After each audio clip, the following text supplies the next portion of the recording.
Hear your favorite NFL legends sharing their stories and insights every week right here on Thursday Night Tailgate with Chris Mascaro and Bob Lazari.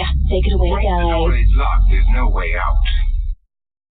And now back with us here on Thursday Night Tailgate is Jim Daniels. Jim has been had a tremendous career in radio. He has been a radio host out in L.A. for 95.5 KLOS NBC Sports Radio. He has hosted shows for Fox Sports. He's been a program director for CBS Radio in San Diego and for All Pro Broadcasting in Riverside, California. He's hosted the Jim Daniels Show, which airs on 170 stations around the country. And he also does Speaking of Sports, which airs Sunday mornings on about 90 different stations. He's currently contracting out there with KLOS, and we are very excited. He is back with us again tonight here on Thursday Night Tailgate. Hey, Jim, Chris, and Bob, thanks for coming back on the show. Hi, Jim. Guys, thanks for having me back. Love being on. You guys have a great thing here, and I love to get in and get to be part of the energy. We appreciate you, Jim.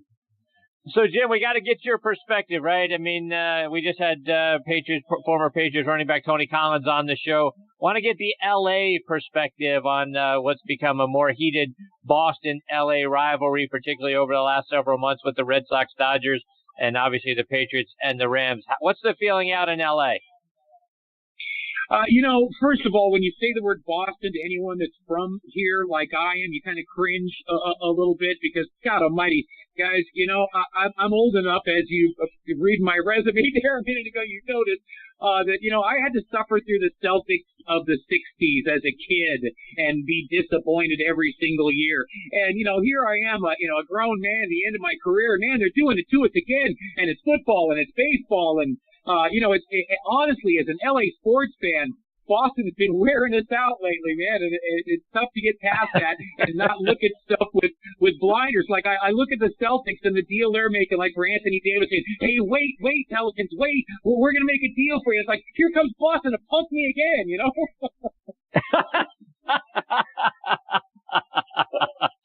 Indeed.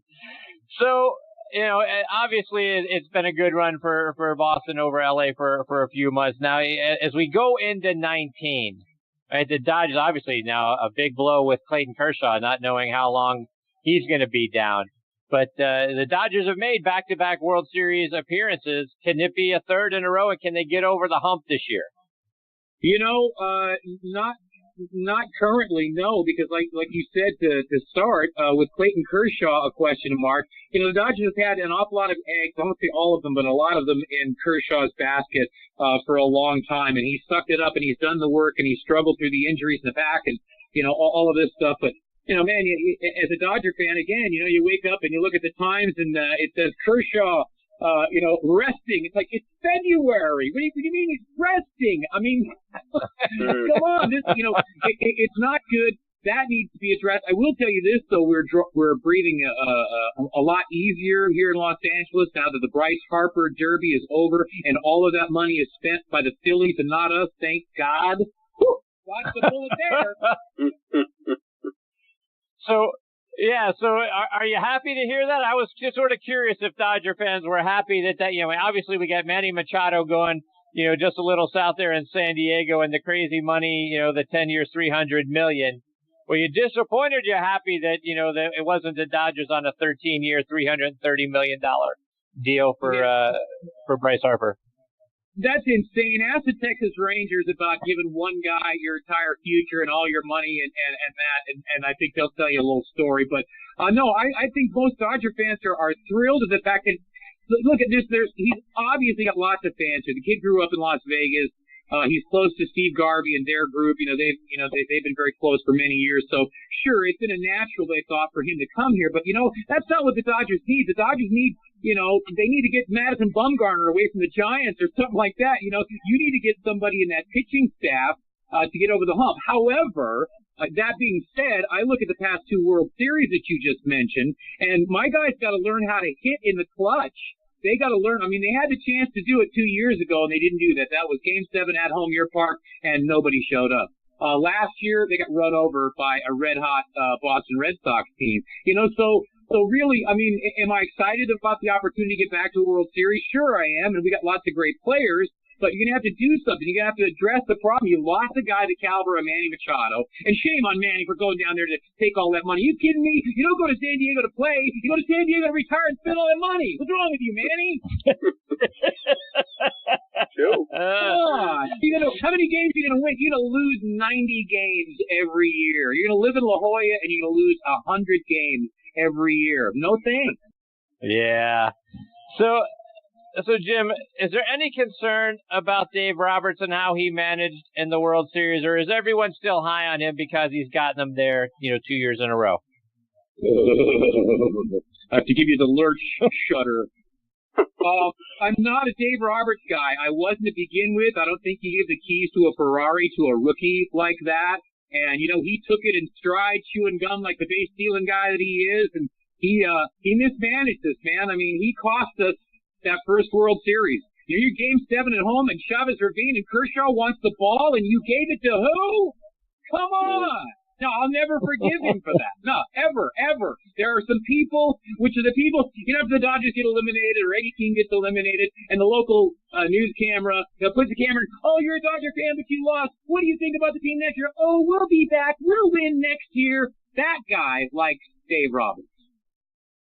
Bob, questions for Jim? It's great to speak with you again, Jim. I'll stick with the Dodgers for a bit here. First of all, on a positive and a serious note, what have you heard about Kenley Jansen, his health, and do you think he'll be able to come all the way back this year? Yeah, gosh, you guys, man, you couldn't have anything more passionate. As I said before, I'm in my 60s. I was born a Dodger fan. Drysdale Koufax was my brother was a Koufax fan when I was a kid, and so I had to go Drysdale. That worked out okay for me. I always was a big D fan, but what's going on with this team the past few years has been, heartbreaking, and that's not overstating it. I don't think. I mean, come on, how many teams in Major League Baseball history can tell you that they lost 2 World Series in a row? And it's not just that, but it's Kenley Jansen. It's the way we lost them. Roberts mismanaged in Game 7. Kenley Jansen giving up, home runs. Here's the most dominating guy. One of the most dominating relievers we've seen in the past 20 years. And he's giving up the bomb at the wrong time. It's just, I hate to say this about my team, but Chick Hearn taught me also about tell the truth about your team. And my team has been a big disappointment the last few years. And the way they manage it, the way they treat people, I feel bad for Kenley Jansen, man. Dude, if you're not right, look, you've played baseball and you've got money and you've been to the World Series. Are you risking your life in any way to play this game, chasing that World Series ring? If you are, I think that's foolish too, because at some point you got to remember what's going on here, what time it is. Again, you've played the game, the highest level, the World Series. You have all the cash.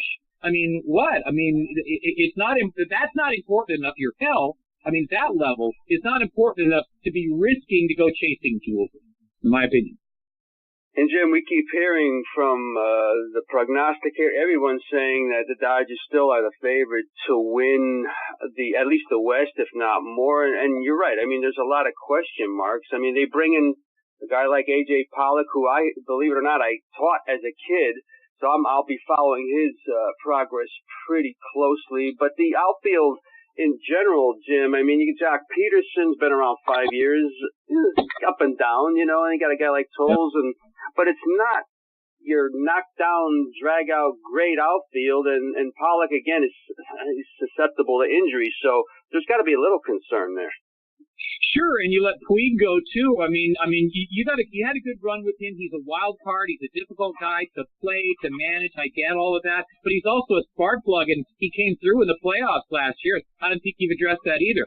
This is not to toot my own horn, but I want to say this about fandom and trying to prognosticate and tell the truth. Last year, at the start of last year's baseball season, I said the Dodgers won't make the playoffs. Everybody, they're going to go back to the World Series. I said, they will miss the playoffs before Game 1. They had to go to a 1-game playoff to get in, didn't they? I was right. one game off, that extra game playoff from being correct that the World Series champs wouldn't even make the playoffs next year. I'm going to say the same thing this year. This team won't make the playoffs, especially the way they are now. Kershaw on the DL, no replacement for Manny.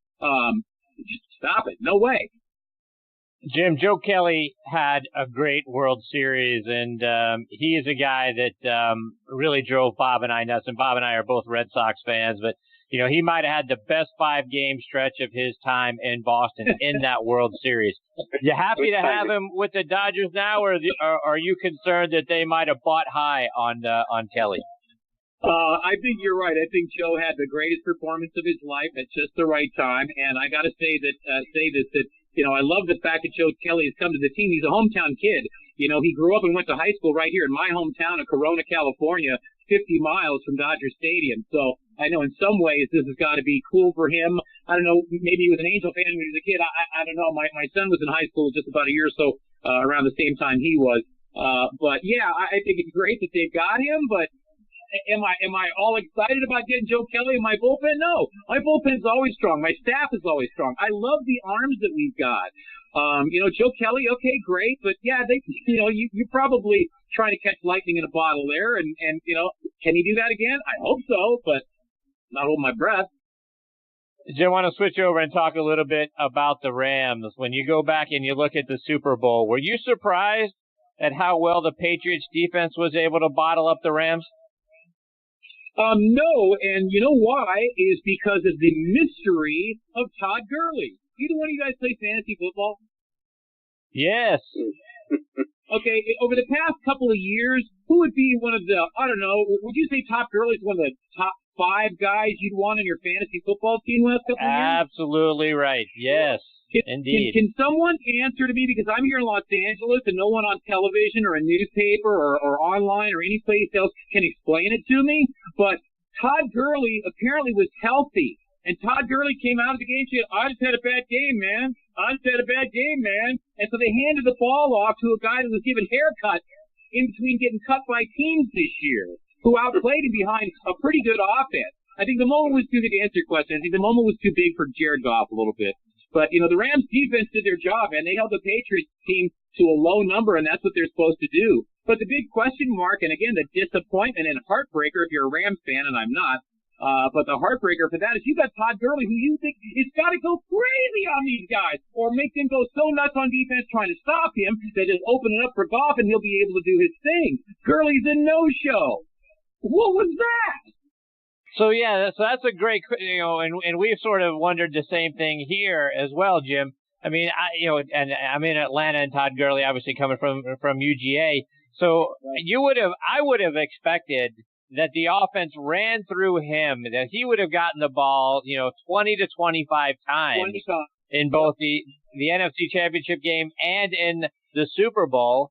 But he didn't get the ball hardly at all. And I don't know, I was expecting that maybe you guys had heard something out there that maybe the knee injury he's got, maybe that's a little worse than what they thought, or he was nicked up in some other way. It has to be more than the fact that in the NFC Championship game he missed a couple of balls and one turned into an interception. So now we've lost complete confidence in Todd Gurley, and we're going to give the ball to C.J. Anderson. Makes no sense. Have you ever seen such a thing in your life? It was ridiculous. No. And you can't get anybody out here to go on record and say anything about it. CJ is like the only one who has said anything, and he said, and this has been a month ago or a couple, 2-3 weeks ago, he says, Todd Gurley was healthy during the postseason. Todd Gurley did not have any physical limitations in the postseason. And that's all he would say. But what does that tell you? That he's one of the biggest chokers in NFL history? I mean, what am I supposed to draw from that? I mean, and right. Again, are you just telling me as Rams fans, oh, it's okay, well, he had a bad game. He had a bad game. It was the freaking Super Bowl. I would trade him, fellas. I'm not a Rams fan, so this is not bitter Rams fan. I would trade him. Dude, if you stiffed us in the postseason like that, there's no way I want this guy on my team. And oh, by the way, this is the same guy saying about a year and a half ago, man, those baseball players got it made. We're going to have to hold out for more money when our contract comes up. Oh. Look it up. Todd Gurley said that a year and a half ago. We should lock out for better contracts. Oh, really? So now let's take that another step. When you look at what Gurley is making, right? A little over 15 a year, right at 15 a year, which compared to Freeman with the Falcons, who was at the highest paid running back at the time, was making a little over $8 million, so he's almost making twice that. If you're another team and you see what Todd Gurley had produced at the end of the season, are you giving Le'Veon Bell 16 or 17 million?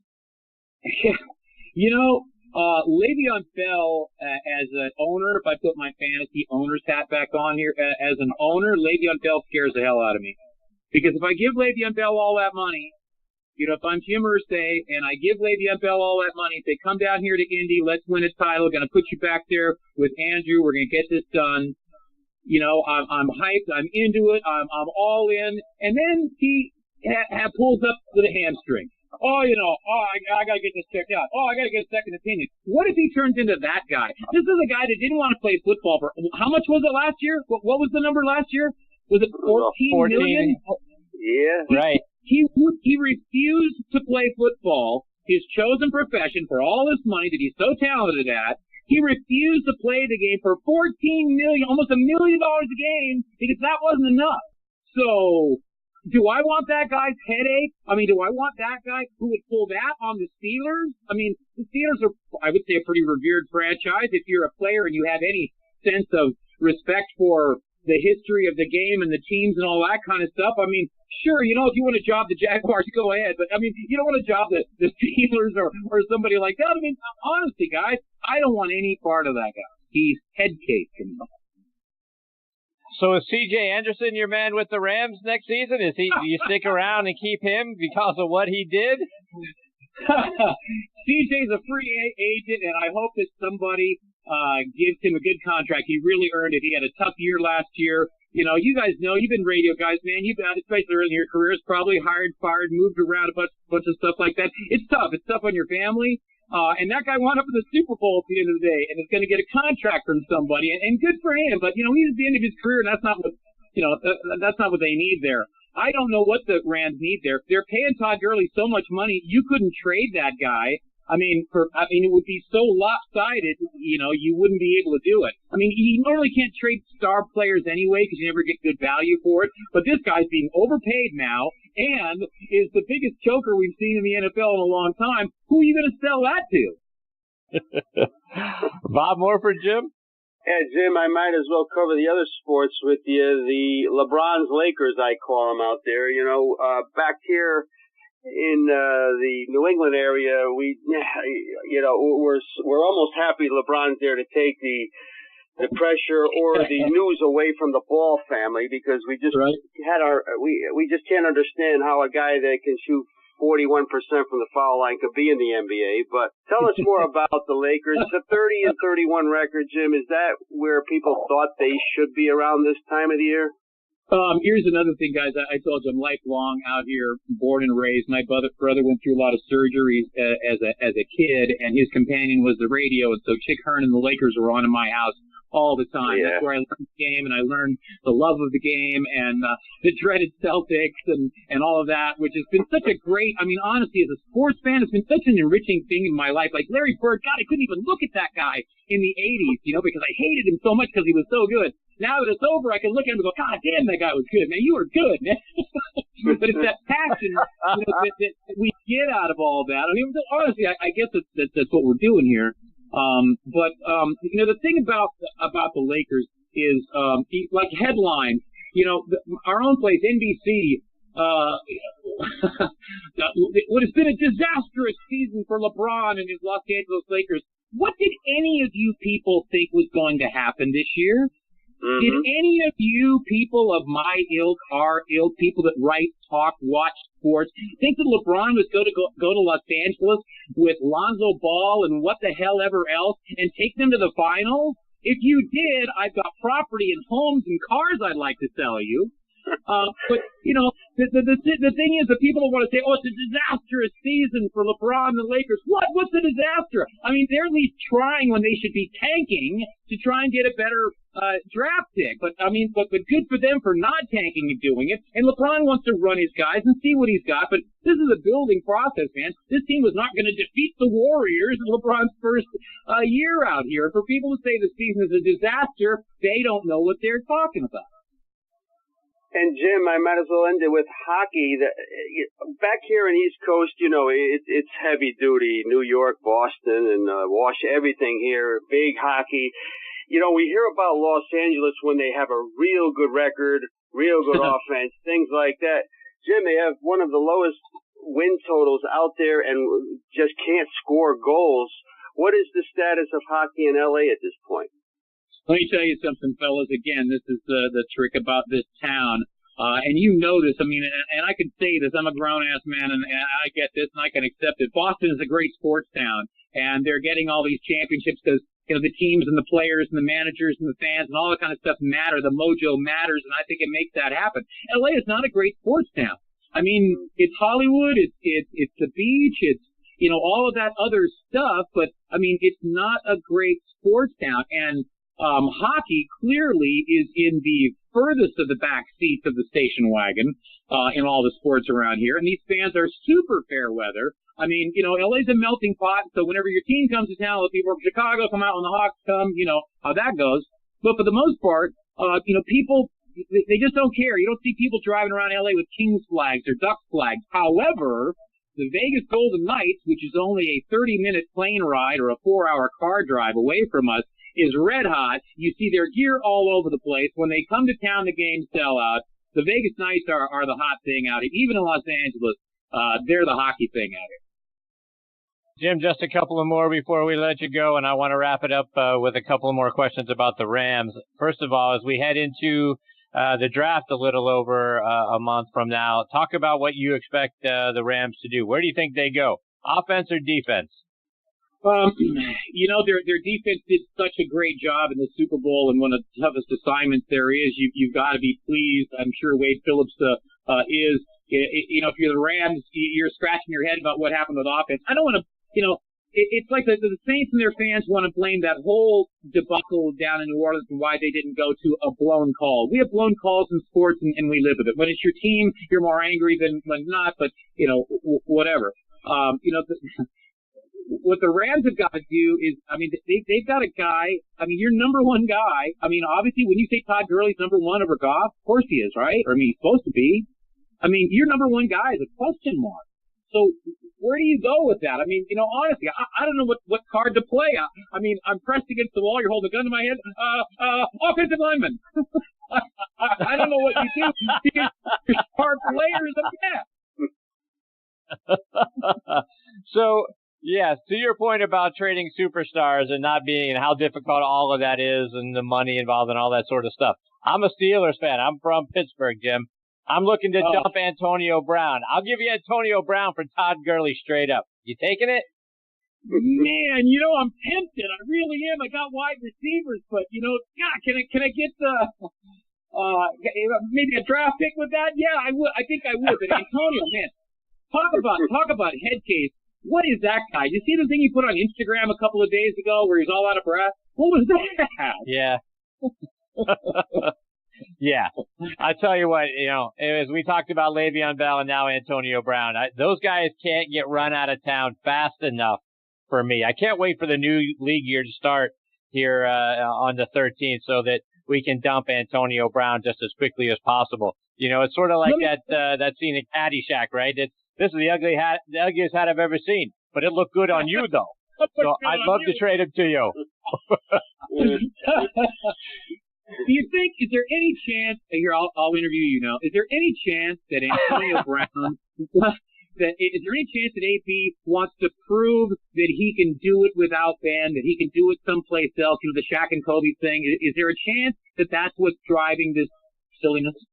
Yeah, no, absolutely. I think that, there's some of that. It depends on what you believe, right? He's certainly pointed the finger at Ben and his leadership style and all those sorts of things. And obviously the Steelers do the right thing and they're going to defend their franchise quarterback. But yeah, I think there's some of that. I think I think there's some of Juju Smith-Schuster became team MVP and then like 5 minutes later, Antonio Brown is acting out. I think it's a combination of both of those things. I think he wants to show he can do it wherever. And he's going to, sort of show up the Steelers like, oh, really? He's your team MVP? All right, I'm out. Right? And that's just his mentality. I think that's where he's at. So I would love to accommodate him. I'm looking forward to finding out what uniform he is going to go be in next, and it can't happen soon enough. Yeah, and two is Le'Veon Bell. Just to finish on your Steelers here, is I'm really curious to see where he goes and what happens, how that the whole scenario plays out. Like I mentioned, the Colts, I think that'd be the most frightening thing for the league if that were to happen, because the way they played defense last year, the way that line protected him, and the hunger that we know that Andrew Luck has, and what we've seen Le'Veon Bell be able to do, oh boy, that might be scary. Yeah, can you turn it off and can you turn it on? And what does taking a year off for Le'Veon Bell do? Can you come right back and be at the same level and all of those things? I don't think it's as easy as all of that, at least what he thinks it's going to be. Jim, let our listeners know, how can they stay up to date with all the great things you're doing and follow you both online and on social media? Wow, I'm not the biggest social media guy. I'm an older guy, and that stuff is more of a pain in the butt to me. I'm not the biggest. At JD on NBC for Twitter. No, look, honestly, guys, look, I'm at the end of my career, and I can only do the stuff that I want to do. Like NBC has asked, would you stick around and do some maybe some independent contractor stuff for us? I've done the Lake Tahoe American Century thing for years and years, most of the last 18 years. I said, yeah, sure, I'll be Tahoe for you. Just let me know. We'll tweet it out there. But I do stuff for KLOS in Los Angeles, as well as Westwood One and NBC Sports Radio. And it's always a pleasure to be on this show. Right now, though, I got to go get my resume and my tape off to ESPN. I'm going to see if I can get Jason Witten's gig. Worth a shot, Jim. Hey, absolutely.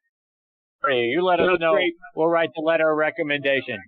That's what I need, guys. That's what I need. Jim, thank you so much for your time tonight. It's always a lot of fun when you join the segment. We hope you'll come back and do it again with us real soon. Keep in touch, Bob, always great to be on with you guys. Thanks for dialing me up, and happy to do it again, man. You let me know. Take care. Take care, Jim. All the best to you and your family. See you, fellas. That is Jim Daniels, and boy, I tell you what, Bob, always so much fun with Jim as a part. I love his energy and his enthusiasm. It makes the time with him. Obviously, he knows what he's talking about with everything with respect to what's going on out there in LA. So when you add his enthusiasm to the mix, it just takes everything over the top. Really love having him as part of the show. Really fun guy, Chris, and you could almost hear the frustration in his voice. It's not a good time right now for LA sports. I mean, yeah, you could talk about the Rams, but you figure in the Lakers and the Kings and the Dodgers, and college basketball out there is kind of, it is getting that laid back feeling that there's not much passion, Chris, again. And the whole LeBron thing, I'm not sure how that whole thing's going to work out. We hear a lot of Hollywood stories out there, but they're not positive sports stories. So I can hear Jim, and he's exactly right. It's not one of the better sports towns right now for all the money out there and everything.